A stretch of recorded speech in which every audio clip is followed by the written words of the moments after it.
Assalamualaikum warahmatullahi wabarakatuh. Waalaikumsalam. Assalamualaikum warahmatullahi wabarakatuh. Alhamdulillah wahdah wassalatu wassalamu ala Rasulillah Muhammad ibn Abdillah wa ala alihi wa sahbihi wa mawalah.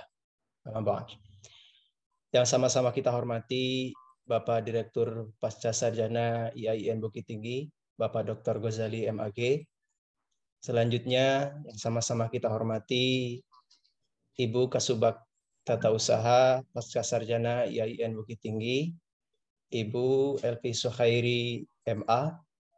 Selanjutnya yang sama-sama kita hormati pemateri kita Bapak Profesor Dr. Rusli SAG MSOK SC. Kemudian yang sama-sama kita hormati Bapak Moderator Bapak Dr. Haji Edi Rosman SAG MHUM. Selanjutnya Bapak-bapak, Ibu-ibu, dosen dan mahasiswa beserta Stadium General Hukum Islam dengan tema perkembangan isu-isu keluarga Islam dalam konteks global dan signifikansi integrasi keilmuan. Alhamdulillah bersyukur kepada Allah Subhanahu wa taala di pagi yang berbahagia ini kita dapat berkumpul bersama-sama di ruangan meeting Zoom ini. Mudah-mudahan acara ini diberkahi oleh Allah Subhanahu wa taala dan menjadi penambah pengetahuan dan ilmu bagi kita semua. Selanjutnya salawat dan salam untuk Rasul kita Muhammad sallallahu alaihi wasallam. Allahumma sholli ala sayyidina Muhammad wa ala alihi wa sahbihi ajma'in. Baiklah, untuk memulai acara Stadium General kita pada pagi hari ini, marilah kita bacakan Ummul Quran Al-Fatihah. Bismillahirrahmanirrahim. Bismillahirrahmanirrahim. Alhamdulillahirabbil alamin arrahmanir rahim maliki yaumiddin. Iyyaka na'budu wa iyyaka nasta'in shiratal mustaqim. Shiratal ladzina an'amta 'alaihim ghairil maghdubi. Mudah-mudahan dengan pembacaan Ummul Quran tadi lancar dan berkahlah acara kita pada pagi hari ini. Untuk selanjutnya sambutan sekaligus pembukaan yang akan disampaikan oleh Bapak Direktur Pasca Sarjana IAIN Bukit Tinggi kepada Bapak Dr. Ghazali MAG, dipersilahkan. Oke, terima kasih Pak. Terima kasih Pak Abdul Halim MA atas waktunya. Bismillahirrahmanirrahim. Assalamualaikum warahmatullahi wabarakatuh. Waalaikumsalam. Alhamdulillahirabbil alamin wa bihi nasta'in ala umuri dunya waddin. Asyhadu an la ilaha illallah wa asyhadu anna Muhammadan abduhu wa rasuluh sallallahu alaihi wasallam la nabiyya ba'da. Amma ba'du. Pertama-tama kita bersyukur kepada Allah Subhanahu wa taala. Kemudian salawat dan salam kepada junjungan kita Nabi besar Muhammad sallallahu alaihi wasallam. Yang sama-sama kita hormati Bapak Profesor Rusli Mukhtar Azhari dari Universitas Islam Negeri Palu yang sudah bersedia meluangkan waktu dan kesempatan untuk memberikan pencerahan kepada kita di IAIN Bukit Tinggi, Pasca Sarjana, dan khususnya di program studi Hukum Islam. Kemudian yang saya hormati Ibu-ibu dan Bapak dosen Pasca Sarjana IAIN Bukit Tinggi, kami juga mengundang secara khusus Ibu-ibu dan Bapak dosen Fakultas Syariah dan Hukum Islam IAIN Bukit Tinggi, dan secara khusus juga Prof, kami juga sudah melakukan sosialisasi secara intens dan kami menghadirkan juga mengundang calon mahasiswa yang insya Allah akan kuliah di semester ganjil 2022. Kegiatan ini merupakan salah satu bentuk dari layanan akademik kita pada mahasiswa pasca sarjana hukum Islam dengan menghadirkan pakar dari luar institusi. Mudah-mudahan akan terjadi pembaharuan pemikiran di antara perkembangan pemikiran khususnya hukum Islam yang ada di Indonesia. Kemudian yang kedua, ini adalah merupakan bentuk kerjasama yang sudah kita tanda tangani antara Pasca Sarjana IAIN Bukit Tinggi dengan Pasca Sarjana Universitas Islam Negeri Palu, sehingga kerjasama kita bukan hanya sebatas dalam bentuk penandatanganan di atas kertas, tetapi berwujud dalam kegiatan-kegiatan akademik seperti yang kita laksanakan pagi hari ini. Pak Prof. Rusli yang saya hormati, Ibu-ibu dan Bapak yang berhadir, sedianya Ibu Rektor dan Bapak Wakil Rektor akan hadir dalam kesempatan kali ini, tetapi karena ada kegiatan yang harus beliau ikuti di tempat yang lain, maka secara khusus Bapak Wakil Rektor 1 menyampaikan salam kepada Bapak Profesor Rusli, karena beliau satu angkatan di pembibitan dosen ya Prof ya? Dr. Asyari Pak ya? Iya, di UIN Jakarta, program dari Kementerian Agama. Ibu-ibu dan Bapak yang saya hormati, saya mengucapkan terima kasih atas kehadirannya di Zoom meeting ini. Semoga program kita ini bermanfaat, baik bagi pasca sarjana sebagai penyelenggara, juga bagi ibu-ibu dan bapak sebagai peserta. Marilah kita ikuti kegiatan ini dari awal sampai akhir, sehingga kita bisa mendapatkan manfaat yang lebih besar dari kegiatan kita ini. Dengan mengucapkan basmalah, Bismillahirrahmanirrahim, kegiatan ini kita buka secara resmi. Billahi taufiq wal hidayah. Wassalamualaikum warahmatullahi wabarakatuh. Waalaikumsalam warahmatullahi wabarakatuh. Terima kasih kepada Bapak Direktur Pasca Sarjana IAIN Bukit Tinggi yang telah memberikan sambutan sekaligus pembukaan acara Stadium General kita pada pagi hari ini. Selanjutnya acara atau materi yang akan disampaikan oleh narasumber dalam hal ini akan dipimpin oleh Bapak Dr. Haji Edi Rosman. Kepada beliau waktu dan tempat dipersilahkan untuk memimpin acara kita.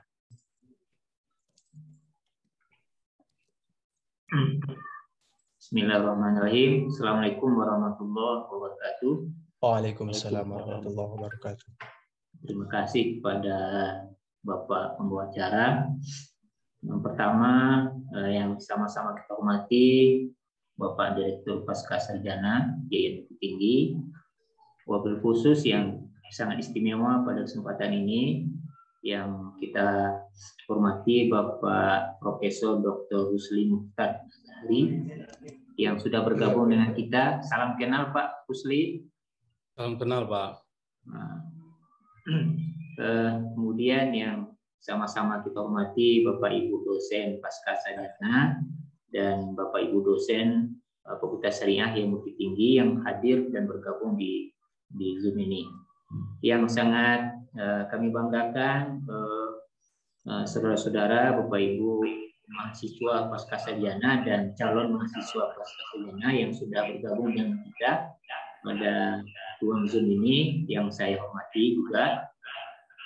Dengan mengucapkan Bismillahirrahmanirrahim, kita juga bersyukur kepada Allah Subhanahu wa taala pada waktu yang sangat baik ini kita diberikan kesempatan oleh Pasca Sarjana untuk menerima ilmu dari narasumber kita yang sudah hadir untuk bergabung bersama kita. Beliau adalah Bapak Profesor Dr.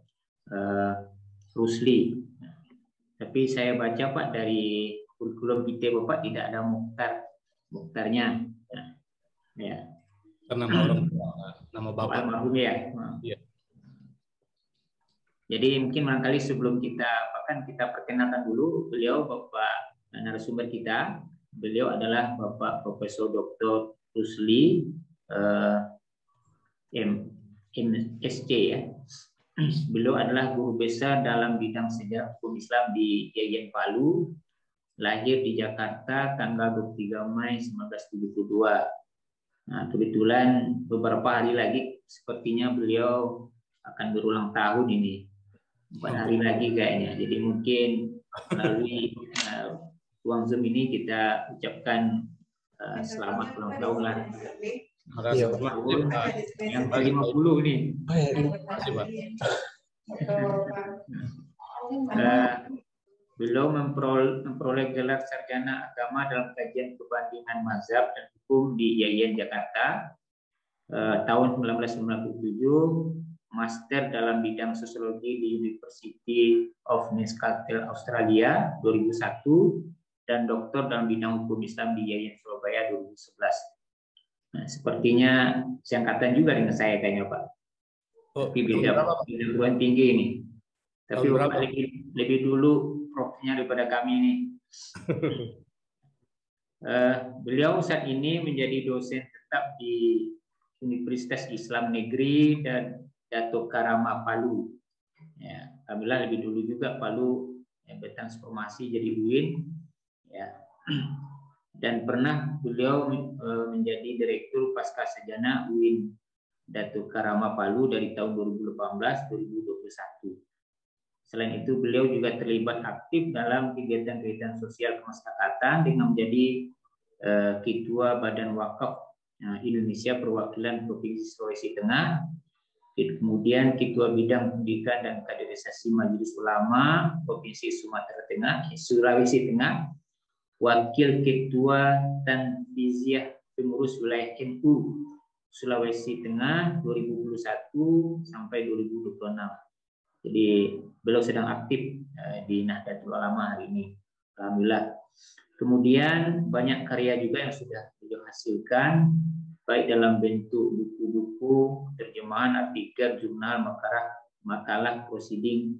Nah, di antara artikel yang pernah diterbitkan 2 tahun terakhir, beliau sebutkan misalnya A New Islamic Knowledge Production and Fatwa Ruling How Indonesia's Young Muslim Scholar Interact with Online Source, Journal of Indonesia Islam, volume 14.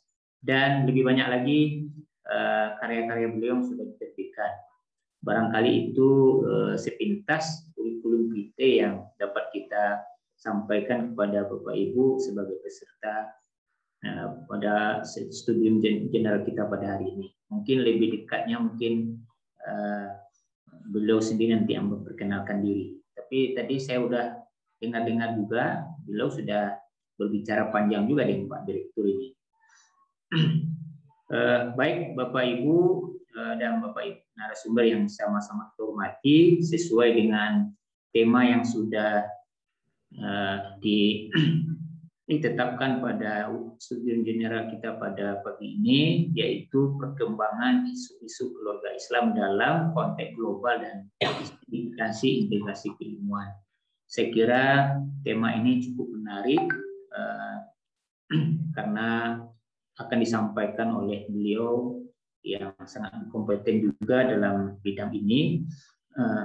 Tentu saja kita sebelum menyerahkan ruang dan kesempatan kepada beliau, tentu kita ingin memberikan sebuah catatan bahwa berbicara tentang hukum keluarga Islam itu adalah hukum yang selalu aplikatif di tengah-tengah masyarakat, baik di zaman dulu maupun di zaman sekarang. Baik dalam konteks lokal maupun konteks nasional maupun dalam konteks global. Tetapi ketika kita lihat bagaimana perkembangan pemikiran terhadap hukum keluarga Islam itu, baik secara teoritis maupun secara metodologis, ini luar biasa cukup berkembang sekali hukum keluarga Islam. Perkembangan pemikiran ini tentu tidak terlepas dari problem dan isu-isu yang ada di tengah-tengah masyarakat. Maka untuk menjelaskan dan mengelaborasi tentang bagaimana isu-isu tentang hukum keluarga Islam itu dalam konteks global hari ini dan bagaimana pula hubungannya dengan signifikansi integrasi keilmuan, saya kira sangat relevan sekali kita menghadirkan.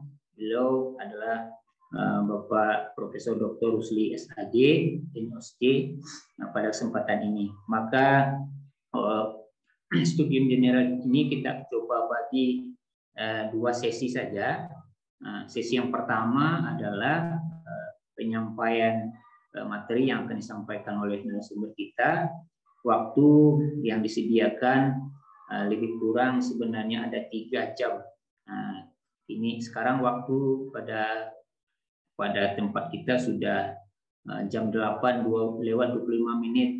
Jadi insya Allah nanti narasumber kita akan menyampaikan materi ini lebih kurang maksimal 2 jam, Prof. Ya, nanti akan kita coba lanjutkan dengan diskusi tentang persoalan yang akan kita bicarakan pada hari ini.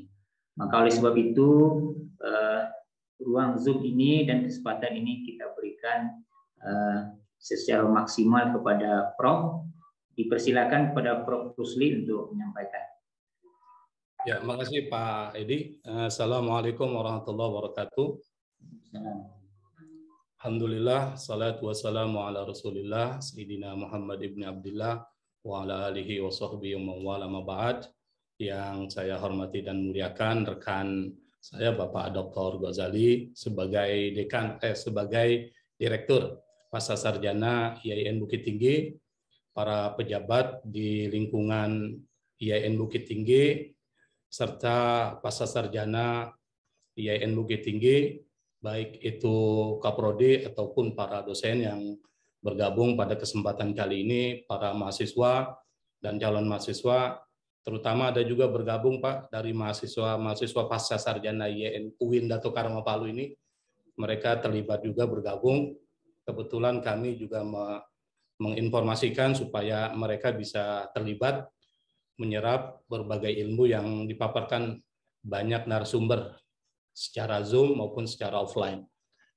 Dan perlu juga dipahami bahwa pengaruh Sumatera Barat ke IAIN Palu ini dominan, Pak. Buktinya salah satu nama yang digunakan untuk UIN Dato Karama itu diambil dari Dato Karama. Dato Karama ini adalah gelar yang diberikan seorang ulama dari Sumatera Barat yang kebetulan menyebarkan Islam pada gelombang kedua di Palu dan sekitarnya. Maka disebut dengan Dato Karama. Kalau sejarahnya panjang itu. Bahkan pernah salah satu cucunya itu pernah datang ke sini yang kebetulan adalah teman pembibitan dosen juga. Namanya Husnul Fatah Arif. Nah, termasuk Pak Asyari juga adalah salah satu kolega waktu sama-sama kita di kader di dalam pembibitan dosen. Alhamdulillah beliau sekarang sudah sukses ini sebagai Wakil Rektor Pak Dr. Asyari.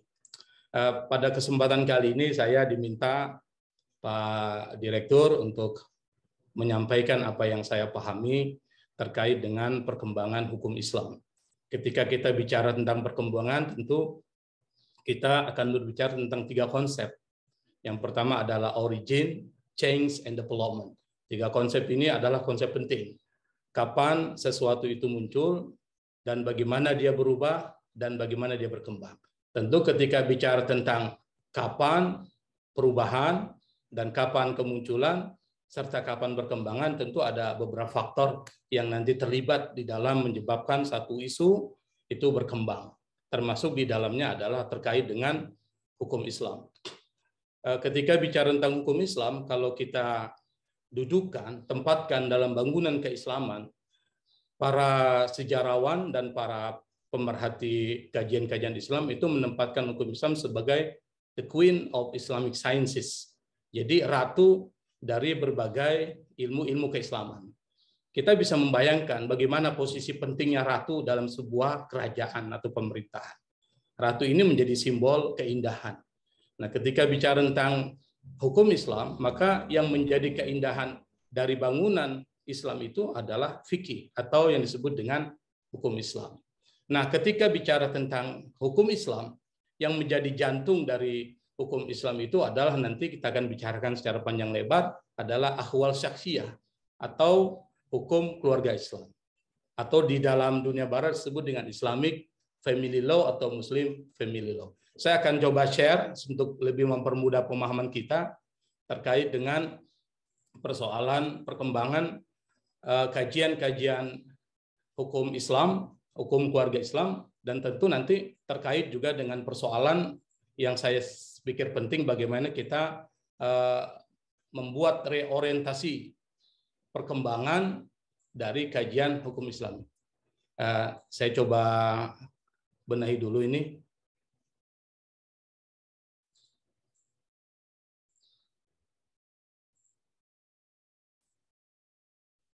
Bisa dibaca Pak ya? Bisa terlihat Pak ya? Bisa Pak, bisa.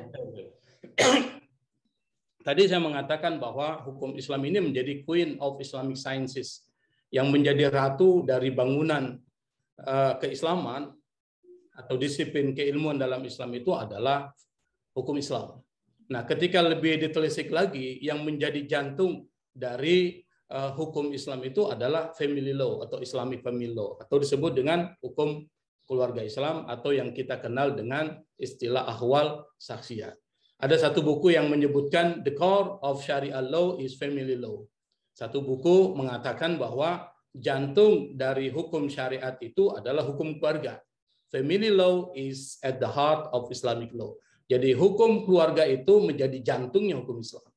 Jadi kalau ditanya seberapa pentingnya hukum keluarga Islam dalam bangunan hukum Islam, jawabannya adalah is at the heart of Islamic law. Dia menjadi jantung hukum Islam.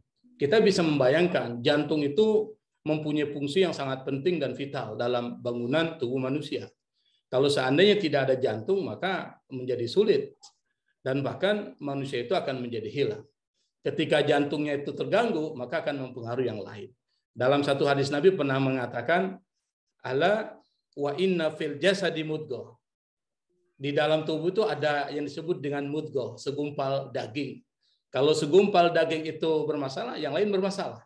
Kalau segumpal daging itu bagus, yang lain akan menjadi bagus. Ala wa hiyal qalbu. Itu yang disebut dengan jantung. Al-qalbu itu bisa dipahami dalam dua pengertian. Dalam pengertian spiritual adalah hati yang tidak berbentuk. Dalam pengertian yang bersifat fisik disebut dengan jantung. Nah, para tokoh intelektual Islam yang terlibat di dalam sains Islam mengatakan bahwa ini bisa dipahami adalah jantungnya. Maka hukum keluarga Islam itu adalah jantung dari hukum Islam. Kalau seandainya hukum keluarga Islam ini tidak ada, maka hukum Islam itu menjadi rapuh, menjadi hancur. Pertanyaannya kenapa? Kenapa hukum keluarga Islam itu dianggap sebagai jantungnya? Yang pertama, karena yang paling banyak dibahas, diulas, dan dijelaskan di dalam Al-Quran dan oleh Nabi Muhammad SAW itu adalah persoalan hukum keluarga Islam. Regulasi yang memancar dari sumber hukum Islam yang tertinggi. Misalnya kalau kita ingin pembuktian, misalnya coba kita lakukan penelaahan di dalam Al-Quran. Kira-kira yang berbicara banyak tentang persoalan hukum Islam oleh Allah itu adalah tentang hukum keluarga Islam. Misalnya perkawinan misalnya, itu dibahas secara detail di dalam Al-Quran. Misalnya larangan perkawinan, menikahi orang-orang musyrik dan lain sebagainya. Bagaimana perkawinan itu menjadi sentral. Yang kedua, pembahasan tentang persoalan mahar itu dibahas dalam Al-Quran. Pembahasan tentang persoalan talak itu pun dibahas detail sekali dalam Al-Quran. Bahkan ada satu surat khusus membahas tentang persoalan talak, itu adalah surat At-Talaq, yang di dalamnya ada pembahasan tentang talak. Yang talak itu kita bisa lihat bagaimana Allah Subhanahu wa taala menjelaskan secara rinci tentang persoalan talak tersebut. Yang berikutnya adalah tentang iddah. Iddah ini juga termasuk bagian yang sangat rinci diulas oleh Allah dalam Al-Qur'an. Bahkan disebutkan hampir per kasus bagaimana posisi perempuan dalam masa iddahnya itu dibahas secara detail. Misalnya bagaimana kalau seandainya perempuan suaminya meninggal, iddahnya itu adalah 3 kali quru, itu dibahas. Begitu pula kalau seandainya suaminya cerai dalam keadaan hidup, itu adalah 3 kali quru. Kalau cerai dalam keadaan mati 4 bulan 10 hari dan seterusnya. itu dibahas detail di dalam Al-Quran. Dan termasuk juga persoalan-persoalan warisan yang merupakan bagian dari hukum keluarga Islam, itu detail sekali dibahas. Sehingga kita bisa mengatakan bahwa hukum keluarga Islam adalah salah satu bagian dari hukum Islam yang mendapatkan perhatian yang sangat serius di dalam Al-Quran dan dijelaskan oleh sunnah Nabi Muhammad SAW. Dibandingkan dengan hukum pidana Islam, dengan hukum perdata Islam, maka hukum keluarga Islam ini menjadi lebih mendapatkan perhatian yang serius di dalam Al-Quran. Itu alasan pertama kenapa hukum keluarga Islam itu dianggap jantungnya hukum Islam. Yang kedua, terkait dengan persoalan simbol identitas kolektif secara sosiologis. Ketika orang berbicara tentang perkawinan, berbicara tentang hukum keluarga Islam, itu kita membicarakan tentang simbol identitas kolektif. Yang kalau seandainya simbol itu terganggu, itu bisa memberikan satu persoalan besar, satu konflik besar. Orang mungkin tidak akan peduli apakah kita menerapkan hukum pidana Islam atau tidak. Orang tidak peduli. Mau menerapkan atau tidak akan muncul konflik yang besar. Begitu pula orang tidak akan pernah peduli kalau kita misalnya menerapkan atau tidak hukum perdata Islam. Muamalah misalnya. Orang tidak akan peduli itu, umat Islam tidak peduli. Tapi kalau seandainya persoalan hukum keluarga Islam itu disentuh dengan sesuatu yang lain, maka akan muncul konflik. Kenapa? Karena merupakan bagian identitas yang melekat di dalam diri kita, yang secara sosiologis identitas ini menjadi satu hal yang penting. Yang kalau seandainya itu terganggu akan muncul konflik dan ketegangan dalam masyarakat. Makanya pemerintah itu ketika menelurkan kodifikasi hukum Islam atau kompilasi hukum Islam, itu adalah langkah yang sangat bijak, yang memperhatikan apa yang menjadi keinginan, baik secara sosiologis maupun psikologis, apa yang dibutuhkan oleh umat Islam. Karena ini adalah bagian dari simbol identitas kolektif, yang kalau seandainya itu terganggu akan memunculkan ketegangan dan konflik di dalam masyarakat. Itu yang kedua. Yang ketiga, kenapa hukum keluarga Islam menjadi jantung hukum Islam? Karena hukum keluarga Islam itu adalah sumber perlindungan bagi keluarga. Nah, kita akan jelaskan kenapa hukum keluarga Islam itu muncul. Merupakan respon terhadap persoalan-persoalan kemanusiaan yang terjadi dalam masyarakat Arab. Saya pikir bukan cuma dalam masyarakat Arab, tapi juga dalam masyarakat pra-Islam. Baik itu di Yunani, di Persia, dan di lain sebagainya, di Romawi misalnya, itu juga mengalami hal yang sama terkait dengan persoalan kemanusiaan. Yang kalau kita buat pemetaan, masalah-masalah yang terkait dengan persoalan keluarga, itu ada beberapa poin. Meskipun banyak poin-poin lain yang bisa kita ambil, tetapi kita fokus kepada persoalan yang nanti akan memunculkan hukum keluarga Islam yang diturunkan oleh Allah Subhanahu wa taala dalam Al-Qur'an dan dijelaskan oleh Nabi Muhammad SAW. Yang pertama yang kita bisa lihat dalam sejarah Arab pra-Islam, dan kita bisa baca nanti di buku Sejarah Hukum Islam, perempuan itu termasuk makhluk yang kebebasan dan kemuliaannya itu tidak diperhitungkan. Bahkan kehilangan kebebasan dan kemuliaannya sebagai manusia. Nah, kalau kita buat beberapa tipologi, misalnya terkait dengan perempuan, bagaimana perlakuan masyarakat Arab pra-Islam terhadap perempuan, itu bisa dibuat 3 tipologi. Pertama, perempuan sebagai anak, perempuan sebagai istri, dan perempuan sebagai sebagai ibu rumah tangga. Sebagai anak misalnya, kita lihat di dalam sejarah Arab pra-Islam, perempuan sebagai anak itu tidak mendapatkan penghargaan yang signifikan. Bahkan dalam Al-Quran disebutkan kalau seandainya sebuah keluarga itu mendapatkan kelahiran seorang anak perempuan, maka mereka tidak segan-segan untuk membunuhnya. Mereka tidak akan segan-segan untuk menguburkannya. Itu dijelaskan di dalam Al-Quran, itu dalam surah An-Nahl jelas dijelaskan. Dan biasanya ketika Allah Subhanahu wa taala menyebutkan cerita itu dan fakta itu dalam Al-Quran, maka itu menjadi sesuatu yang serius.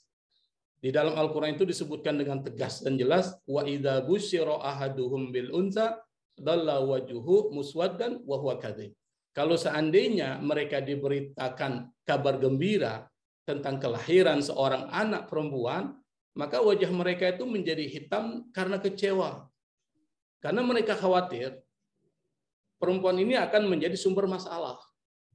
Masalah pertama adalah terkait dengan persoalan kalau terjadi peperangan antar suku, lalu kemudian suku itu kalah, maka perempuan ini nanti akan menjadi budak yang bisa dimiliki oleh suku yang menang itu, atau menjadi tahanan dan tawanan. Atau misalnya ketika seorang ingin melecehkan satu kaum, maka yang pertama kali dilecehkan itu adalah para perempuannya. Kenapa? Karena melecehkan para perempuan itu bisa menimbulkan kebencian dan perlawanan dari suku yang dilecehkan para perempuannya. Sehingga mereka tidak heran kalau seandainya kelahiran anak perempuan, maka mereka tidak segan-segan untuk membunuhnya. Seperti yang diceritakan Umar bin Khattab radhiyallahu anhu, itu menjadi gambaran bahwa bagaimana anak perempuan pada zaman pra-Islam itu tidak mempunyai kedudukan yang sangat signifikan, bahkan mereka kehilangan kebebasan dan kemuliaannya sebagai manusia. Nah, ketika mereka sudah menjadi istri, itu pun mereka mendapatkan perlakuan yang semena-mena. Sebagian masyarakat Arab kadang-kala bisa menceraikan istri-istrinya sesuai dengan dikehendakinya. Mereka bisa mentalak istri-istrinya sesuai dengan yang dikehendakinya. Makanya nanti akan turun tuh ayat-ayat tentang persoalan tolak yang merespon apa yang dilakukan oleh orang-orang Arab pra-Islam terkait dengan istri-istri mereka. Bahkan tidak jarang juga terjadi kalau seandainya terjadi pewarisan antara seorang perempuan diwariskan kepada laki-laki yang lain. Dan yang ketiga, misalnya sebagai ibu rumah tangga juga kita bisa lihat dalam sejarah bagaimana posisi perempuan itu kehilangan kebebasan dan kemuliaan. Nanti kita bisa lacak misalnya dalam sejarah-sejarah bagaimana perlakuan masyarakat Arab pra-Islam terhadap perempuan itu adalah tidak manusiawi, melampaui batas-batas keadilan dan kasih sayang. Termasuk juga perempuan itu dianggap sebagai properti kaum laki-laki yang nanti akan direspon oleh Al-Quran yang mengatakan bahwa perempuan ini adalah sesuatu yang mempunyai harga. Bahkan ketika seorang ingin menikahi seorang perempuan, dia harus menyiapkan mahar sebagai bentuk penghargaan. Jadi yang menjadi ilat, yang menjadi alasan hukum kenapa mahar itu diberikan kepada perempuan oleh laki-laki sebagai simbol penghargaan kepada perempuan. Yang dalam masyarakat Arab itu perempuan tidak mendapatkan penghargaan sama sekali, tidak mendapatkan penghormatan sama sekali dalam masyarakat Arab pra-Islam. Maka nanti akan turun ayat yang bicara tentang aturan akikah. Meskipun secara kuantitatif ya, itu laki-laki 2 ekor kambing, perempuan baru 1. Tapi yang perlu kita lihat bukan kuantitasnya, tapi kualitasnya, yaitu pembebasan perempuan dari perlakuan diskriminatif dan penghargaan terhadap perempuan. Yang dalam masyarakat Arab itu kalau seandainya perempuan dilahirkan, dia akan dibunuh dan akan dikuburkan hidup-hidup. Nah, turunnya aturan tentang persoalan akikah itu pada dasarnya adalah untuk mengangkat bahwa perempuan juga mempunyai nilai dan perempuan juga adalah manusia yang memiliki peran yang besar di dalam masyarakat. Dan yang berikutnya yang bisa kita lihat yang nanti akan turun ayat yang bicara tentang poligami itu dalam masyarakat Arab pra-Islam laki-laki itu mempunyai hak secara mutlak semaunya untuk melakukan poligami dan menikahi para perempuan. Bahkan diceritakan mereka bisa menikahi sampai puluhan orang, bahkan sampai ratusan orang kalau mereka memang menginginkannya. Sehingga pernah diceritakan ada seorang sahabat juga bercerita, namanya Gailan Al-Ghatfani kalau tidak salah. Dia pernah mengatakan pada saat ketika beliau masuk ke dalam agama Islam dan beliau itu mempunyai istri lebih dari 4. Bahkan riwayat mengatakan ada 10 istrinya. Sampai kemudian Nabi Muhammad SAW ketika Gailan ini masuk Islam, Nabi mengatakan ceraikan istrimu dan tahan 4, maksimal 4 orang. Jadi diceraikan sisa-sisa istrinya dan kemudian pertahankan 4. Nah, ini adalah perkataan dari Gailan Dimashqi yang kita bisa ambil satu pesan bahwa dalam masyarakat Arab mereka semaunya itu menikah. Nanti Islam akan datang untuk membatasi poligami. Dan perlu dipahami bahwa ketika kita membaca tentang persoalan ayat poligami itu sebenarnya bukan merupakan anjuran untuk melakukan poligami, tapi adalah kebolehan. Bahkan kalau kita lihat lebih dalam lagi, antara hubungan antara ayat yang berbicara tentang persoalan poligami itu akan ditutup oleh ayat lain dalam surat An-Nisa di akhir yang mengatakan walan ta'dilu bainan nisa walau harastum. Yang menjadi syarat ketika kita menikahi perempuan lebih dari satu dalam Al-Quran disebutkan adalah keadilan. Itu ayatnya. Kalau fa'il lam ta'dilu fawahida. Al-Quran mengatakan kalau kalian tidak bisa berlaku adil maka satu saja. Nah di dalam ayat lain di surat An-Nisa itu disebutkan dengan jelas walan ta'dilu walan tastatiu an ta'dilu bainan nisa walau harastum. Kalian tidak akan pernah. Di sini menggunakan lan dalam kajian bahasa Arab, lan ini adalah nafyunul istiqbal. Artinya satu huruf yang kalau ada itu mengatakan pesan bahwa tidak akan pernah terjadi itu. Walan tastatiu, kalian tidak akan pernah mampu anta adilu berlaku adil di antara istri-istri kalian walau harastum, meskipun kalian mau. Kata haroso dalam bahasa Arab itu artinya keinginannya tingkat tinggi, benar-benar al-hirs, bahkan disebut dengan rakus itu dengan al-hirs. Meskipun kalian mau, sangat mau untuk berlaku adil, kalian tidak akan pernah bisa adil. Nah, dari ayat ini bisa disimpulkan sebenarnya bahwa yang menjadi prinsip di dalam pernikahan itu adalah prinsip pernikahan monogami. Yang kemudian Al-Quran juga mengatakan kalau seandainya memang mereka tidak bisa melakukan monogami, yang sebenarnya Islam menekankan monogami, boleh, tetapi itu dalam keadaan emergency exit saja, dalam keadaan yang bersifat darurat, bukan sesuatu yang bersifat bebas dan liar. Ini kalau kita baca secara saksama ya ayat-ayat yang berbicara tentang persoalan poligami.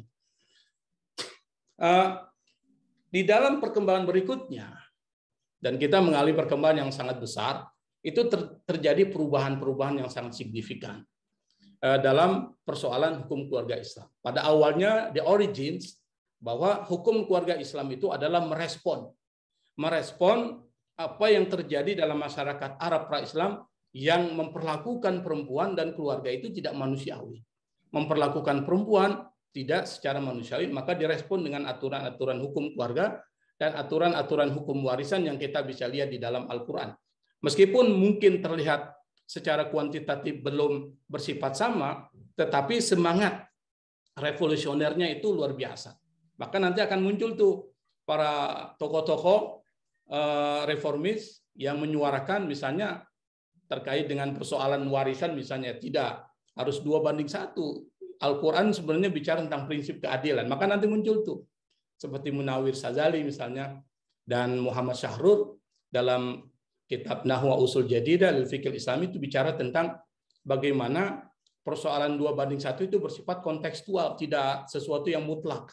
Misalnya laki-laki dapat 2 bagian, perempuan 1, itu bersifat kontekstual, itu bisa berubah menurut para tokoh-tokoh ini. Nah, perubahan di dalam hukum Islam itu sesuatu yang niscaya, sesuatu yang memang harus terjadi.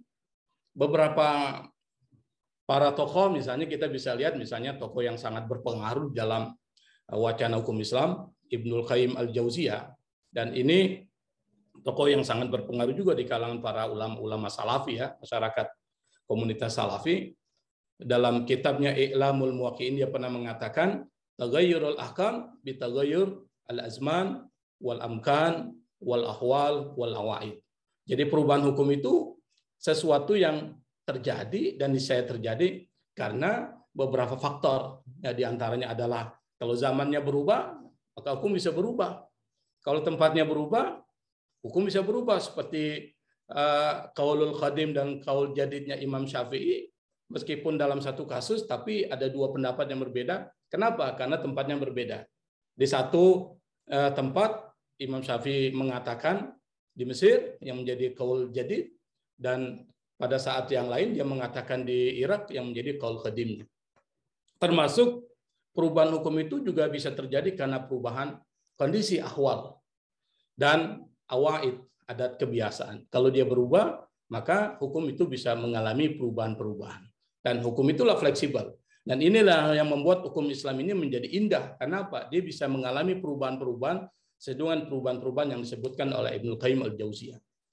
Yang kedua yang lebih menarik adalah apa yang dikatakan oleh Muhammad Sahrur dalam kitab yang sangat populer yang banyak dibaca oleh para pemerhati hukum Islam, Nahwa Usul Jadidah lil Fiqhil Islami.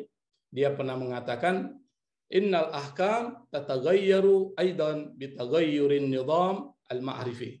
Hukum itu bisa berubah karena perubahan an-nizam al-ma'rifi yang di dalam bahasa Arab disebut dengan epistemologi, atau kita sebutnya sebagai system of knowledge atau sistem pengetahuan. Yang kita mengalami itu sistem pengetahuan dari tradisional, kemudian modern, dan sekarang kita masuk kepada sistem pengetahuan di mana internet itu sudah masuk sampai ke dalam ruang yang sangat kecil dalam kehidupan kita, atau yang disebut dengan digital divide. Ada pembeda masuk digitalisasi yang sekarang kita bisa lihat hampir sebagian besar kita mengalami yang disebut dengan digitalisasi, yang nanti kita akan coba jelaskan. Nah, salah satu yang menyebabkan terjadinya perubahan hukum termasuk di dalamnya adalah hukum keluarga Islam. Ini adalah modernisasi. Modernisasi ini adalah perubahan pola pikir dari tradisional menjadi modern. Dulu orang membajak sawah itu menggunakan sapi atau kerbau secara tradisional. Ketika kemudian ditemukanlah teknologi yang kemudian menandai zaman modern, dan modern itu ditandai bukan cuma terkait dengan persoalan teknologi, tetapi juga karena cara pikir yang modern. Bisa jadi orang modern tapi cara pikirnya tradisional. Nah, yang menyebabkan terjadinya modernisasi itu banyak. Tetapi modernisasi itu menciptakan perubahan-perubahan yang sangat signifikan. Termasuk di dalamnya adalah ada new consciousness, ada kesadaran baru terhadap hak-hak dan kedudukan perempuan. Orang kemudian berbeda di dalam memahami perempuan. Dulu orang mengatakan perempuan itu sebagai the second citizen, the second human being, manusia atau makhluk kelas 2. Tetapi sekarang orang mulai mempertanyakan konsep itu. Yang nanti kita lihat akan banyak para feminis, gerakan-gerakan feminis baik di barat maupun di dunia Islam yang muncul untuk mempertanyakan konsep woman. Yang di dalam Al-Quran itu digunakan dua istilah. Ada yang disebut dengan mar'ah yang jamaknya an-nisa, ada menggunakan kata unsa. Ini menarik nih. Yang kemudian nanti akan muncul istilah an-nisa itu adalah perempuan yang dilihat dari aspek gender roles, peran gendernya. Sementara al-unsa itu adalah perempuan dilihat dari aspek biologisnya, dari aspek kelaminnya. Nanti akan muncul tuh lidzakari mithlu hadzil unsayin. Perempuan itu mendapatkan dua bagian sebagai makhluk biologisnya. Tapi nanti akan muncul istilah itu ar-rijalu qawwamuna 'alan nisa misalnya. Ini akan muncul tuh beberapa gerakan feminis Islam yang mencoba mempertanyakan apa makna ar-rijal qawwamuna 'alan nisa.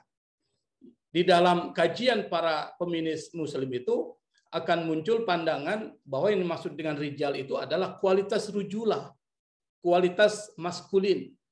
Yang laki-laki bisa mempunyai kualitas maskulin, bisa juga feminim. Perempuan bisa mempunyai kualitas feminim, juga bisa mempunyai kualitas maskulin. Nah, kalau seandainya perempuan mempunyai kualitas maskulin, di mana dia mempunyai ketegasan, mempunyai kekuatan dalam memimpin, maka dia termasuk orang yang mempunyai hak untuk menjadi pemimpin. Nah, itu nanti akan muncul tuh kesadaran-kesadaran bagaimana perempuan sebagai konsep itu dibenahi, yang kemudian nanti akan muncul gerakan-gerakan sampai memunculkan reformasi hukum keluarga di Indonesia. Kita akan bahas nanti. Yang kedua, modernisasi itu memunculkan orang-orang yang kritis terhadap pandangan tradisional tentang perempuan. Seperti yang saya katakan tadi, ayat-ayat yang berbicara tentang poligami itu dipahami secara berbeda dari para ulama-ulama klasik yang disebutkan dalam tafsir-tafsir para ulama-ulama klasik. Kalau kita lihat tafsir-tafsir para ulama klasik itu sampai menempatkan perempuan itu pada posisi yang yang masih di bawah laki-laki. Meskipun ayat-ayat yang berbicara tentang persoalan hukum keluarga Islam itu ada respon revolusioner terhadap kedudukan perempuan dan keluarga dalam masyarakat Arab pra-Islam. Nanti akan muncul beberapa kajian-kajian yang terkait dengan sikap kritis terhadap pandangan tradisional tentang perempuan. Dan yang menarik adalah reinterpretasi teks Islam terkait dengan race gender. Saya membuat satu tulisan sebagai laporan dulu, laporan untuk penelitian pada saat kuliah S2 dulu terkait dengan teks keislaman atau fikih yang masih bias gender. Itu hampir dikatakan bahwa terkait dengan persoalan talak, meskipun talak di dalam fikih adalah respon yang revolusioner terhadap apa yang dialami perempuan masyarakat Arab pra-Islam, tetapi dalam kajian sosiologis itu masih bersifat diskriminatif ya. Artinya perempuan itu tidak mempunyai hak untuk menalak suaminya, tetapi mempunyai hak untuk menggugat supaya suami menalak dirinya. Yang kedua terkait dengan persoalan saksi, itu masih 2 dibandingkan masih 2-1, artinya masih posisinya mengalami diskriminasi. Termasuk juga persoalan-persoalan lain. Tapi perlu dipahami bahwa meskipun posisinya masih di bawah laki-laki dalam perspektif fikih klasik, tetapi yang perlu dipahami adalah semangat pembebasan terhadap perempuan. Oleh karena itu, maka nanti akan muncul gerakan reinterpretasi teks keislaman terkait dengan race gender. Seperti yang dilakukan oleh Syahrur misalnya, terkait dengan persoalan warisan, terkait dengan apa yang dilakukan oleh Profesor Nasaruddin Umar dalam disertasinya, juga yang dilakukan oleh Musdah Mulia, Profesor Musdah Mulia, itu adalah bagian dari reinterpretasi teks keislaman terkait dengan race gender, dan apa yang dilakukan oleh Kiai Husain Muhammad di dalam beberapa karyanya juga adalah bagian dari reinterpretasi teks keislaman yang terkait dengan race gender. Kalau ditanya boleh nggak, tentu jawabannya adalah boleh, karena Al-Quran itu adalah berisi teks-teks yang itu bisa dipahami sesuai dengan konteksnya. Maka nanti ada yang disebut dengan aliran kontekstualis dalam memahami teks keislaman terkait dengan race gender. Dan itu adalah suatu yang biasa. Nah, apa yang menjadi produk dari modernisasi terkait dengan persoalan ini nanti akan memunculkan misalnya reformasi hukum keluarga di dunia muslim. Sebagai contoh misalnya saya akan memberikan satu contoh.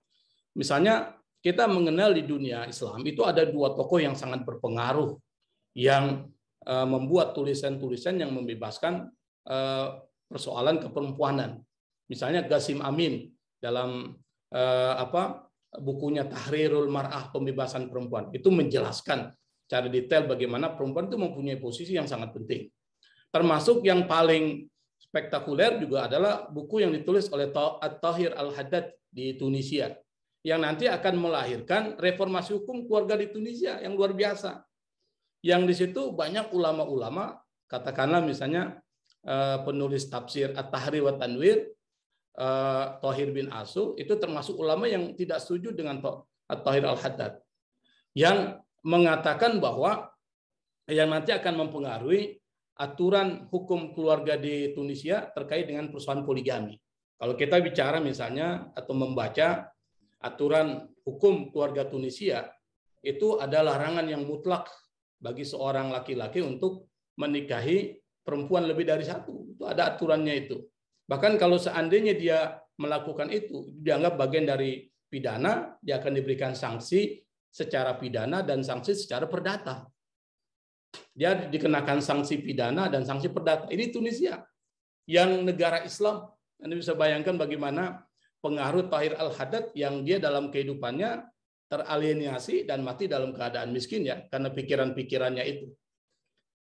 Tetapi pikiran-pikiran itu nanti kemudian mempengaruhi persoalan perundang-undangan di Tunisia terkait dengan hukum keluarga Islam. Sampai saat ini persoalan poligami itu masih dilarang di Tunisia karena pengaruh dari penafsiran At-Tahir Al-Haddad. Kalau ditanya kenapa? Berdasarkan fakta yang terjadi dalam masyarakat Tunisia, perempuan yang dipoligami ternyata banyak mendapatkan kekerasan secara psikis dan juga kekerasan secara fisik dan secara psikis, secara kejiwaan. Itulah yang menjadi alasan kenapa poligami itu kemudian dilarang. Pertanyaan, boleh nggak melarang? Jawabannya secara usul fikih adalah boleh. Kenapa? Karena aturan yang bicara tentang poligami itu bukan sesuatu yang bersifat wajib, tetapi sesuatu yang bersifat kebolehan, atau kalau dia naik sedikit menjadi sunnah. Boleh nggak negara membatasi sesuatu yang boleh dan sunnah menjadi tidak boleh? Jawabannya secara usul fikih adalah boleh. Ini yang disebut dengan taksisun nas, mentaksis, mengkhususkan nas oleh negara. Dan negara mempunyai posisi yang sangat powerful, yang di dalam Al-Quran disebutkan kita wajib mematuhi apa yang menjadi putusan negara. Atiullaha wa atiur rasul wa ulil amri minkum. Patuhi Allah, patuhi Rasul, dan para penguasa yang mengatur urusan-urusan kalian di antara kalian. Nah, ini ada pengaruh modernisasi dengan kesadaran kritis dan reinterpretasi terhadap teks yang nanti akan berakibat pada reformasi hukum keluarga di dunia muslim, termasuk juga nanti di beberapa negara-negara muslim yang kita lihat sangat ketat dalam persoalan hukum keluarga Islam. Yang kedua, yang tidak bisa dinafikan adalah globalisasi. Globalisasi ini kita bisa pahami adalah sesuatu yang bersifat lokal bisa mengglobal. Yang kita pahami apa yang terjadi di belahan bumi lain bisa dipahami dan diketahui oleh belahan bumi yang sedang kita pijak ini. Secara umum bisa kita katakan seperti itu. Nah, globalisasi ini nanti akan memunculkan satu yang disebut dengan human right, hak asasi manusia, yang menjadi dasar terjadinya reformasi hukum keluarga. Ini pesan human right, hak asasi manusia dunia, yang di dalam kesepakatan internasional itu bahwa tidak boleh ada diskriminasi dalam kaitan dengan kemanusiaan. Nah, muncul yang disebut dengan Universal Declaration of Human Rights, deklarasi universal tentang hak asasi manusia, yang dikatakan oleh negara-negara barat itu nanti akan mempengaruhi wilayah-wilayah lokal. Yang akan direspon adalah wilayah-wilayah lokal. Misalnya terkait dengan persoalan human rights of family, hak asasi dari keluarga. Misalnya apa? Ini akan mempengaruhi misalnya terkait dengan persoalan aborsi. Kalau di dunia barat, contohnya adalah boleh nggak perempuan melakukan aborsi? Nah, ketika bicara tentang human rights, di barat itu mengatakan itu adalah hak perempuan, yang sebelumnya malah dilarang itu, termasuk kontrasepsi. Itu secara politik, secara kewarganegaraan. Yang secara ekonomi itu akan memunculkan satu kebijakan terkait bagaimana orang yang hamil misalnya dia akan mendapatkan cuti hamil, bukan cuma cuti tapi juga dia dibayarkan pada saat ketika menjadi cuti, yang itu dijamin oleh negara. Itu muncul terkait dengan human right of family, termasuk human right within family, hak asasi manusia di dalam keluarga. Misalnya apa? Perempuan yang dulu mungkin sering mendapatkan kekerasan rumah tangga oleh suaminya, itu sekarang tidak boleh mendapatkan perlakuan itu. Dan bahkan kalau seandainya dia sudah berpisah dengan suami, dia mempunyai hak untuk mendapatkan yang disebut dengan support from wage earner or parent to dependent spouse or child. Dia mendapatkan bantuan atau tunjangan yang diberikan oleh orang yang katakanlah suaminya atau orang yang mempunyai gaji terhadap istri yang sudah ditinggalkan. Ini beberapa isu yang disebabkan oleh globalisasi adalah terkait dengan isu human rights, dan nanti akan mempengaruhi hukum keluarga Islam. Dan yang ketiga yang saya pikir penting juga, globalisasi itu akan mempengaruhi isu yang saya katakan tadi, human rights dan kesetaraan gender. Nah, muncullah nanti yang disebut dengan International Convention of the Elimination of All Form of Discrimination Against Women, yang kita mungkin sudah paham ini. Ini menjadi satu konvensi yang sangat dikenal dalam masyarakat dunia, terutama yang menjadi pemerhati persoalan perempuan dan hukum keluarga Islam. Deklarasi atau kesepakatan tentang bentuk-bentuk diskriminasi terhadap perempuan harus dihilangkan. Itu muncul kesetaraan gender equity atau gender equality itu karena persoalan globalisasi yang nanti akan mempengaruhi. Salah satu isu di antara beberapa isu adalah terkait dengan persoalan divorce, persoalan talak atau cerai, yang pada saat ketika muncul konvensi ini perempuan itu mempunyai akses yang lebih besar ketika dia ingin bercerai dari suaminya. Dan bahkan dia mempunyai hak yang sama terhadap harta pencarian pada saat perceraian yang disebut dengan harta golugini atau harta bersama atau joint property itu. Nah, yang ketiga yang mempengaruhi perkembangan hukum keluarga Islam ini adalah internet. Internet of the things. Jadi sekarang semuanya sudah terinternetisasi lah, kalau saya bahasakan, sudah mengalami yang disebut dengan internetisasi. Semuanya sudah berinternet. Yang salah satu yang pengaruh dari internet itu adalah banyak fatwa-fatwa yang dulu mungkin dikeluarkan secara offline, nah sekarang dikeluarkan secara online. Nah, salah satu disertasi saya adalah terkait dengan konstruksi salafi dalam fatwa online, yang di situ mengkaji tentang konstruksi salafi terkait dengan dua situs. Ada situs Islam online dan situs fatwa online. Yang kedua situs ini ternyata meskipun orientasinya salafi, tapi dia mempunyai kecenderungan yang berbeda. Yang satu progresif, yang saya katakan sebagai salafi progresif. Yang satu adalah kebalikan dari yang progresif yang disebut dengan konservatif, yaitu fatwa online. Nah, fatwa online ini muncul karena persoalan internet. Yang kita tahu, kita tidak tahu siapa yang memberikan jawaban, dan kita juga tidak tahu siapa yang mempertanyakan jawaban. Dan ini menjadi salah satu sekarang yang menjadi rujukan. Yang menjadi rujukan banyak orang sekarang ini adalah fatwa-fatwa atau ajaran-ajaran Islam yang disuarakan secara online. Pengaruh di dalam hukum keluarga Islam adalah bukan muncul yang disebut nikah online. Nah, kita dihadapkan pada satu isu yang kemudian memunculkan perdebatan di kalangan para ulama tentang boleh atau tidaknya, adalah terkait dengan persoalan nikah online, di mana nikah itu bisa dilaksanakan dengan menggunakan media online, tidak harus bertemu. Nah, para ulama ini berbeda pendapat. Ada yang mengatakan tidak boleh, ada juga mengatakan boleh. Ada yang mengatakan tidak boleh karena alasan itu tidak satu tempat. Karena mereka mengatakan majelis wahid itu dalam perspektif yang bersifat material, sesuatu yang bersifat fisik, dia harus ketemu. Ada yang mengatakan sekarang space atau ruang itu tidak harus bersifat material, dan tidak material pun bisa dianggap sebagai majelis. Ini disebut dengan online. Bertemu secara online itu adalah bagian dari majelis. Sehingga mereka mengatakan boleh. Nah, ada jalan tengah yang mengatakan boleh, tetapi hanya menggunakan perwakilan, di mana orang yang berada di luar sana yang menggunakan media internet itu mewakilkan seorang laki-laki untuk menjadi wakil dalam pernikahannya. Nah, ini beberapa isu yang sebenarnya muncul dari persoalan internet, yang kalau dalam hukum Islam banyak sekali persoalan-persoalan yang muncul ya. Termasuk juga talak online. Sekarang banyak juga terjadi talak online, dan itu menjadi berita di media-media. Bahkan ada seorang istri mengajukan cerai kepada suaminya yang dia tidak tahu di mana posisi suaminya, di Facebook ya. Diajukan cerai di Facebook. Ada seorang suami di Arab Saudi itu yang dia tinggal kerja di Qatar, dia menceraikan istrinya di Saudi dengan menggunakan media WhatsApp.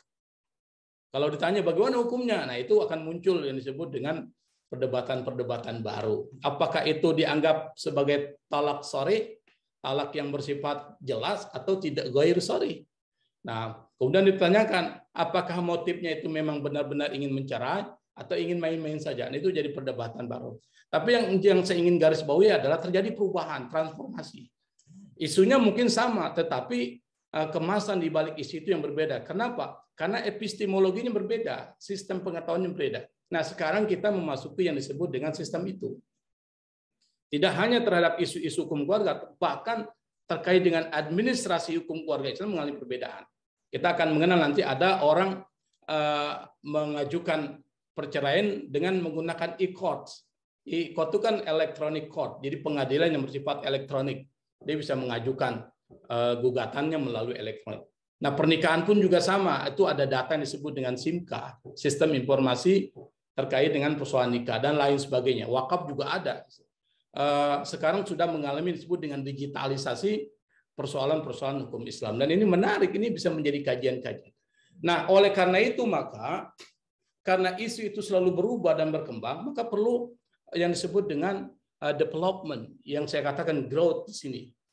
Ada pertumbuhan, dan tentu perlu yang kita lakukan dalam konteks pasca sarjana, dan saya mengusulkan nanti di pasca sarjana kalau memang ada beberapa kajian terkait dengan kurikulum ya, itu harus ada yang disebut dengan reorientasi kajian atau melakukan bagaimana kita mengarahkan kajian hukum keluarga Islam itu dengan beberapa perspektif yang berbeda. Yang kedua, metode kajian nanti itu perlu mengalami perubahan. Apa? Yang pertama, kita memahami hukum keluarga Islam bukan cuma sekedar persoalan-persoalan cerai, bukan persoalan-persoalan nikah dan lain sebagainya yang kita bahas dalam fikih munakahat. Tetapi kita mencoba memasukkan berbagai disiplin keilmuan yang memahami hukum keluarga itu yang pertama sebagai doktrin hukum. Ya, ini nanti akan masuk para mahasiswa ketika ingin membuat tesis itu bisa berwarna, tidak hanya satu fokus, tapi bisa menggunakan berbagai fokus yang sangat berwarna sehingga hasil dari tesis itu menjadi sangat menarik untuk dibaca. Pertama, kita pahami hukum keluarga Islam itu sebagai doktrin hukum, sebagai isu-isu yang ada di dalam Al-Quran dan Sunnah Nabi yang bicara tentang persoalan hukum keluarga Islam. Apa? Yang pertama terkait dengan nikah dan lain sebagainya. Yang kedua sebagai peranata hukum, institusi, lembaga yang menjalankan doktrin hukum. Misalnya kalau dikaitkan dengan persoalan pernikahan ya tentu kantor urusan agama. Ketika bicara tentang persoalan kursus calon pengantin itu ada yang disebut dengan lembaga yang membahas tentang itu misalnya. Atau ketika bicara tentang persoalan cerai, talak atau warisan itu ada yang disebut dengan pengadilan agama. Itu memahami hukum keluarga Islam sebagai peranata hukum. Yang ketiga yang saya pikir perlu difokuskan dalam kajian-kajian tesis mahasiswa yang bicara tentang hukum Islam, lebih spesifik lagi hukum keluarga Islam adalah hukum keluarga Islam sebagai fakta sosial di mengalami perubahan. Sebagai contoh misalnya tentang persoalan mahar itu di dalam Quran jelas disebutkan mahar. Di dalam hadis Nabi juga disebutkan persoalan mahar. Tetapi dalam masyarakat itu berbeda pemahamannya. Maka nanti di dalam masyarakat-masyarakat yang ada di Indonesia itu konsepnya bisa berubah. Ada yang memahaminya sebagai sesuatu yang disertai dengan uang bawaan. Ada kalau di Sulawesi ini ada yang disebut dengan uang panai. Sulawesi Selatan misalnya. Nah, di tempat lain saya pikir juga ada, di Sumatera Barat juga mungkin ada terkait dengan persoalan uang bawaan yang itu merupakan interpretasi terhadap konsep mahar secara lebih luas ya. Meskipun mahar ini wajib bisa dipahami secara spesifik, tapi interpretasi masyarakat itu bisa macam-macam. Nah, ini yang menjadi menarik untuk dikaji. Jadi ada reorientasi kajian, tidak hanya memfokuskan secara teks terkait dengan hukum keluarga Islam, tetapi juga bisa mendekati dari berbagai perspektif. Apakah itu terkait dengan institusi yang menjalankan hukum keluarga Islam dengan pendekatan yang berbeda nanti, atau hukum keluarga Islam dipahami sebagai realitas sosial yang tentu akan mengalami modifikasi terhadap doktrin-doktrin hukum yang ada di dalam Quran, Sunnah, dan juga ada dalam regulasi perundang-undangan. Yang itu yang pertama. Yang kedua adalah dalam metode kajian, kita tidak lagi sekarang bicara tentang persoalan pendekatan yang bersifat monodisiplin. Misalnya membahas tentang pendekatannya tafsir, pendekatan hadis. Tapi kita perlu yang disebut dengan integrasi. Ini adalah sesuatu yang sudah menjadi keniscayaan dan bahkan saya pikir perlu kita kembangkan kalau kita ingin membuat persoalan-persoalan hukum Islam dan hukum keluarga Islam menjadi lebih dinamis. Yang disebut dengan integrasi ini adalah atau integrasi sains dalam hukum keluarga Islam ini adalah melibatkan sains, baik itu natural science, ilmu pengetahuan alam, social science, ilmu pengetahuan sosial, teknologi informasi, dan beberapa sains lainnya ke dalam kajian hukum keluarga.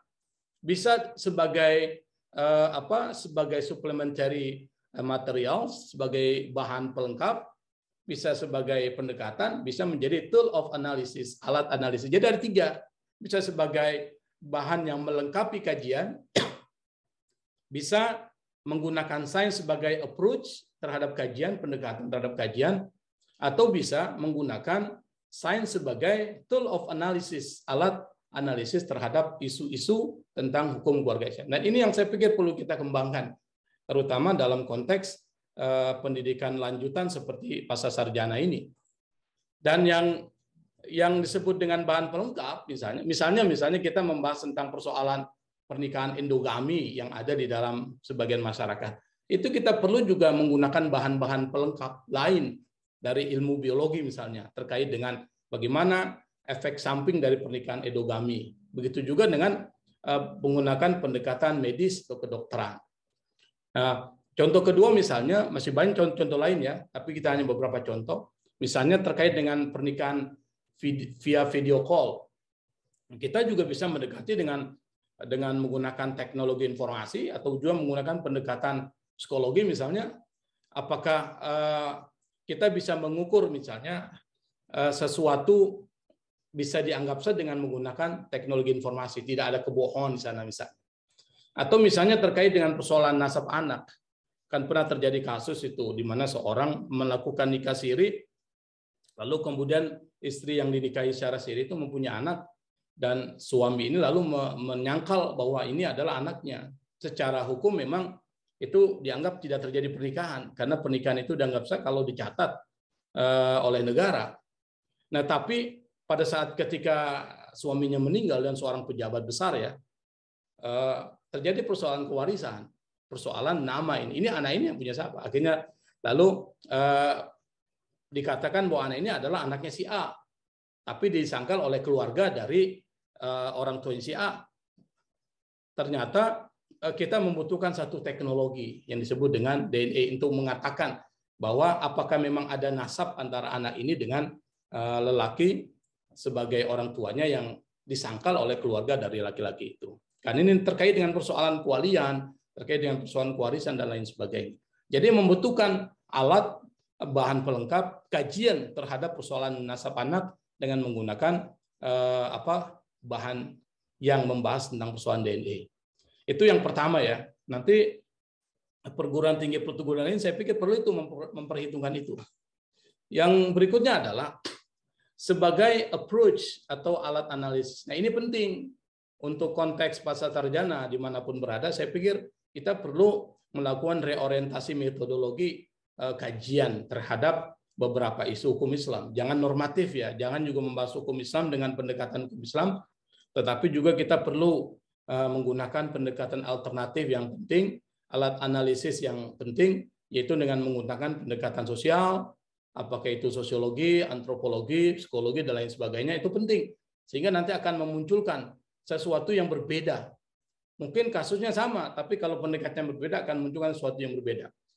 Beberapa jurnal internasional untuk menganggap sesuatu disebut dengan novelty, ada kebaruan, itu pendekatan dan alat analisisnya perlu melibatkan pendekatan yang berbeda dari isu-isu yang dibahas misalnya. Kedua, bisa juga menggunakan natural science, pendekatan alam. Kita bisa mengangkat isu-isu terkait dengan hukum keluarga Islam dengan menggunakan pendekatan pendekatan kimia misalnya, pendekatan biologi dan lain sebagainya, itu bisa. Seperti yang saya katakan tadi terkait dengan persoalan nasab, itu bisa menggunakan pendekatan itu. Dan yang saya pikir penting juga, tidak kalah pentingnya adalah information technology. Itu penting. Bagaimana kita melihat isu-isu hukum keluarga Islam dengan perspektif yang sekarang ini menjadi sesuatu yang melekat dalam kehidupan kita, yaitu teknologi informasi. Nah, kalau seandainya kita bisa melakukan reorientasi kajian dan metodologi, saya pikir pasca sarjana IAIN Bukit Tinggi itu bisa menarik atau menjadi magnet, sehingga banyak orang akan bisa masuk. Tidak hanya orang yang dalam bidang agama masuk ke pasca, tapi juga bisa dari orang-orang yang bukan berbasis keilmuan Islam bisa masuk ke pasca sarjana IAIN Bukit Tinggi. Kenapa? Karena memang pendekatannya itu bisa menggunakan pendekatan yang berbeda. Saya pikir ini mungkin yang bisa saya sampaikan dalam kesempatan yang sangat terbatas ini. Mudah-mudahan bisa memberikan inspirasi, bisa memberikan motivasi untuk kita bisa mengkaji lebih dalam terkait dengan persoalan isu hukum keluarga Islam yang sangat kaya, yang sudah saya sebutkan bagaimana basisnya sangat kuat. Yang perlu kita lakukan adalah kita bisa memahaminya secara lebih luas, tidak hanya fokus atau terhadap isu saja, tapi juga perlu pelebaran pemahaman bahwa yang disebut dengan hukum keluarga Islam bisa dipahami secara doktrin hukum, bisa dipahami secara peranata hukum, dan bisa dipahami secara fakta sosial yang ada masyarakat. Dan ketika membahas itu perlu ada pendekatan yang berwarna, tidak hanya monodisiplin, tetapi juga perlu yang disebut dengan multidisiplin, atau kalau bisa memang lintas disiplin, supaya hasil dari kajian kita bisa memunculkan sesuatu yang baru, yang kalau dipublikasikan itu menjadi menarik dibaca. Dan ini biasanya yang sering diterima oleh jurnal-jurnal internasional, sesuatu yang baru dengan pendekatan yang baru, kontekstual, dan tentu bisa memberikan informasi yang sangat dalam. Saya pikir ini mudah-mudahan sekali lagi bermanfaat. Assalamualaikum warahmatullahi wabarakatuh. Tuh. Ya, terima kasih kepada Prof. Rusli. Ya, saya kira cukup menarik apa yang telah beliau sampaikan tadi. Beliau mencoba untuk memetakan tentang hukum Islam secara hukum Islam secara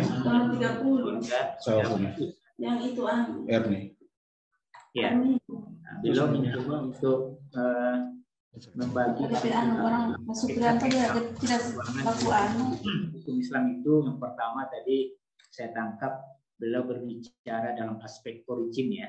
Yang kedua dari aspek change, yang ketiga itu dari aspek growth atau development. Jadi cukup menarik sekali karena beliau sepertinya memang relevan dengan bidang beliau sejarah hukum Islam. Beliau petakan dari aspek sumbernya. Ternyata kehadiran hukum keluarga Islam itu pada awalnya tentu adalah untuk merespon ya berbagai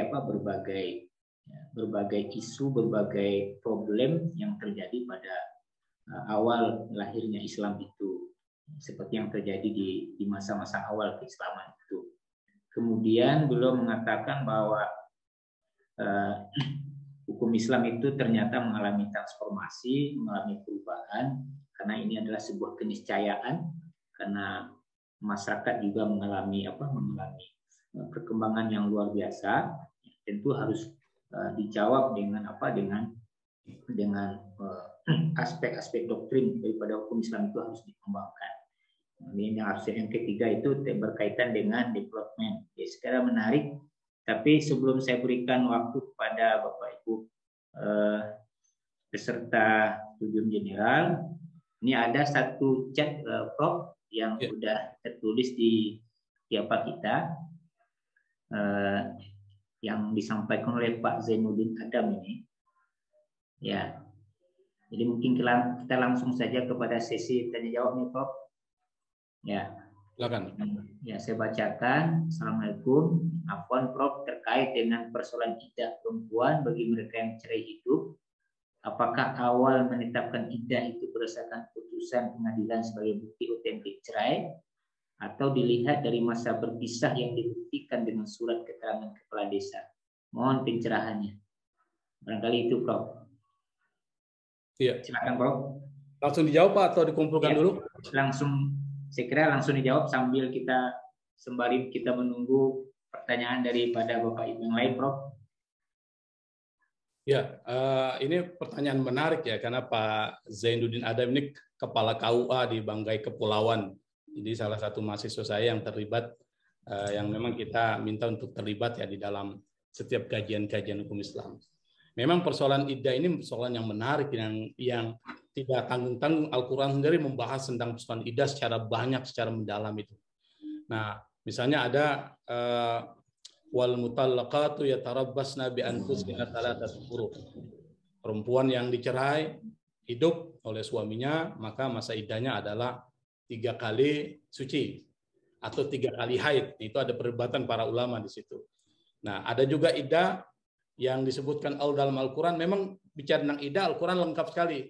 Walladzina yatawaffawna minkum wa dzaruna azwajan yatarabbasna bi anfusina arba'ata asyhurin wa asyra.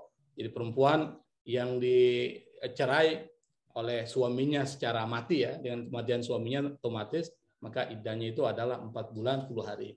Ada yang tidak ada iddahnya, kalau perempuan itu menikah sebelum digauli sudah cerai, itu tidak ada ikan, dan seterusnya. Nah, ini menarik sekali. Nah, persoalannya adalah siapa yang menetapkan? Kita perlu pahami ada fikih yang ditetapkan para ulama di dalam kitab-kitab fikih yang dasarnya tentu jelas, rujukan jelas. Ada yang didasari oleh persoalan negara, fikih negara. Nah, kalau ditanya berdasarkan apa perceraian itu dianggap sah? Ketika seorang mengatakan cerai, itu dianggap sudah terjadi perceraian secara fikih. Secara fikih dia sudah jatuh cerai. Tetapi ketika negara mengatur persoalan itu, maka terkait dengan persoalan perbedaan pendapat terkait dengan itu menjadi hilang. Ada satu kaidah yang menarik yang ini mungkin perlu dipahami sebagian besar mahasiswa kita. Hukmul hakim ilzam yarfa'ul khilaf. Putusan hakim ini bisa dipahami secara umum, bisa penguasa, tetapi dalam konteks pengadilan ya bisa dipahami dalam konteksnya hakim pengadilan. Tetapi konteksnya bisa berubah sesuai dengan perubahan yang terjadi. Hukmul hakim ilzam atau mulzim yarfa'ul khilaf. Putusan hakim itu bersifat mengikat dan itu kemudian menghilangkan perbedaan-perbedaan pendapat. Nah, kalau tanya dari mana buktinya? Tentu perceraian itu iddahnya pada saat ketika pengadilan menjatuhkan perceraian itu. Kenapa? Karena perceraian dianggap sah kalau dilakukan di hadapan pengadilan. Jadi menjadi fikih negara. Maka fikih-fikih lain menjadi hilang. Maka pada saat ditetapkan oleh seorang hakim bahwa dia bercerai, maka disitulah masa iddahnya dimulai. Nah, kecuali kalau memang aturan hakim tidak ada membahas itu. Tidak ada aturan negara yang membahas. Maka yang terjadi adalah pada saat ketika dia mengucapkan cerai, terjadilah perceraian misalnya, menjadi talak 3 misalnya. Setelah dia melakukan talak sebelumnya, maka dihitunglah masa iddahnya seperti itu. Saya pikir itu. Jadi ada penetapannya sesuai dengan hukum yang berlaku di negara itu. Perbedaan-perbedaan fikih itu menjadi hilang pada saat ketika negara sudah menetapkan peraturan tersebut. Saya pikir itu Pak Zainuddin ya. Ya, siap. Ya, terima kasih Pak Prof yang sudah memberikan tanggapan. Mungkin ada Bapak Ibu yang lain yang menyampaikan pertanyaan secara langsung melalui ruang Zoom ini, dipersilakan kepada Bapak Ibu. Nanti kita berikan juga waktu untuk umpan baliknya pada penanya pertama tadi itu. Ya, tapi sekarang kita buka dulu kepada Bapak Ibu yang lain yang akan mengajukan tanggapan atau pertanyaan. Silakan kepada Bapak Ibu.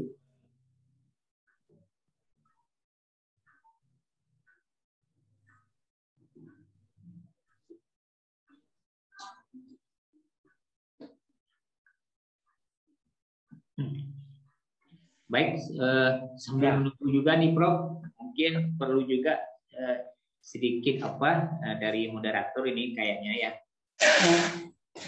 Perlu juga ada semacam mungkin tanggapan ataupun juga pertanyaan ini Prof. Ada ini tadi Prof secara khusus sebenarnya ingin mengatakan bahwa hukum keluarga Islam itu mengalami perkembangan. Maka untuk pengembangan daripada hukum keluarga Islam itu kan ada 2 hal yang Prof tawarkan. Yang pertama itu ada reorientasi kajian, dan yang kedua itu adalah metode kajian. Dan saya kira ini perlu perlu disesuaikan dengan perkembangan yang ada di era globalisasi sekarang ini. Kalau selama ini mungkin barangkali kita cenderung mengembangkan hukum keluarga Islam itu mungkin secara literalistik ya. Kemudian mengalami perkembangan juga secara utilitaristik. Kemudian terakhir ada perkembangan liberalistik ya, yang fenomenologi itu. Ya, saya kira kalau berbicara tentang kajian hukum Islam dalam dalam konteks pasca sarjana tentu ini menjadi core keilmuannya Prof. Ya, bahwa pasca sarjana itu harus melakukan pengembangan keilmuan. Nah, dan Prof tadi sudah menawarkan tidak hanya dari segi kajian baik itu doktrin hukum maupun pranata hukum maupun berkaitan dengan fakta sosial, tapi Prof juga menawarkan tentang metode kajian di mana terjadi sebuah integrasi sains dalam hukum keluarga itu. Di mana Prof mengatakan misalnya terjadi integrasi antara natural science, social science, dan teknologi informasi.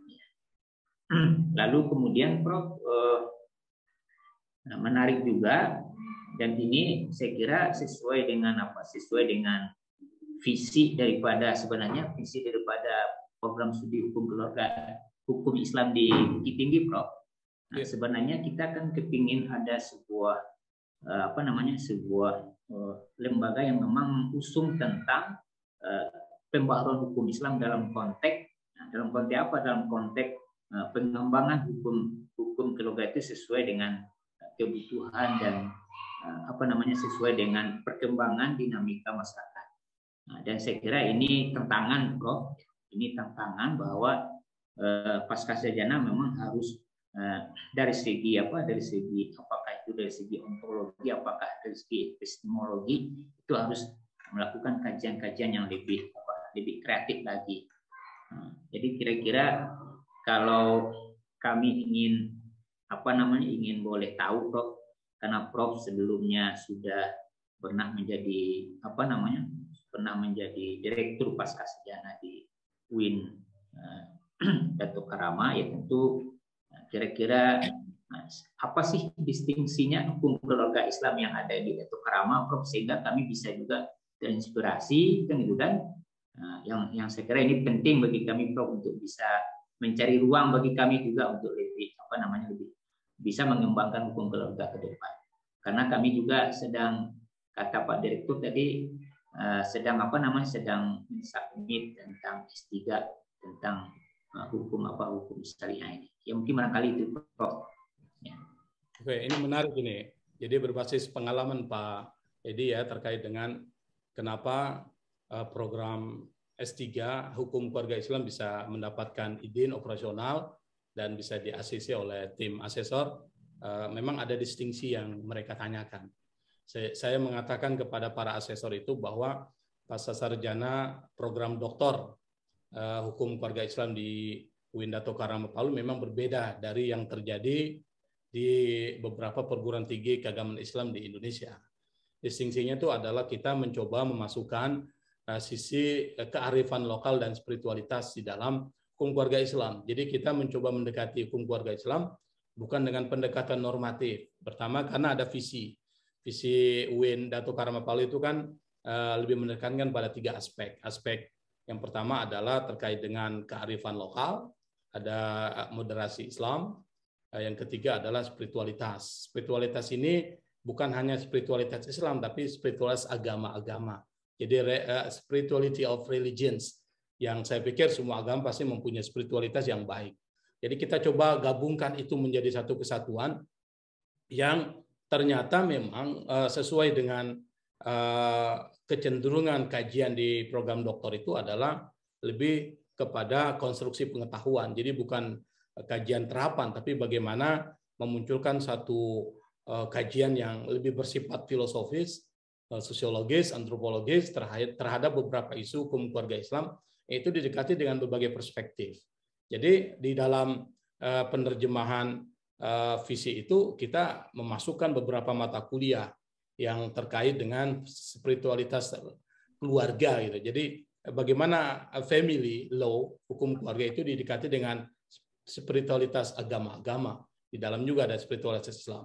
Dan bagaimana juga keluarga sebagai konsep itu dipahami oleh kearifan lokal yang ada di masyarakat. Saya pikir Sumatera Barat ini penuh dengan kearifan lokal, Pak. Karena Sumatera Barat termasuk wilayah yang sangat tua ya, dan banyak sekali budaya-budaya. Dan kalau seandainya itu bisa masuk bicara tentang konsep keluarga, dikaitkan dengan pendekatan kearifan lokal, itu menarik sekali itu. Karena kita tahu ada satu Ada ikut kuliah Pak. Matrilineal di situ kan ada di rumah. Ada bisa dibantu. Ya. Pendekatan bukan pendekatan, tapi jadi sistem matrilineal itu menarik juga menjadi bagian dari kearifan lokal. Masih ada kuliah dengan Parus dan lain sebagainya. Saya pikir ini menjadi sesuatu yang menarik. Nah, kalau untuk konteks IAIN Bukit Tinggi, saya pikir perlu melihat kepada visi misinya dulu supaya nanti bisa diterjemahkan di dalam keunikan atau distingsi dari prodi yang akan dibuka itu. Nah, kalau seandainya memang ada sejenis revisi visi misi menyesuaikan dengan visi misi yang berkembang saat ini, saya pikir penting. Nah, nanti dari sana baru diterjemahkan ke dalam prodi. Nah, itu yang saya lakukan sehingga kemudian bisa mendapatkan izin operasional.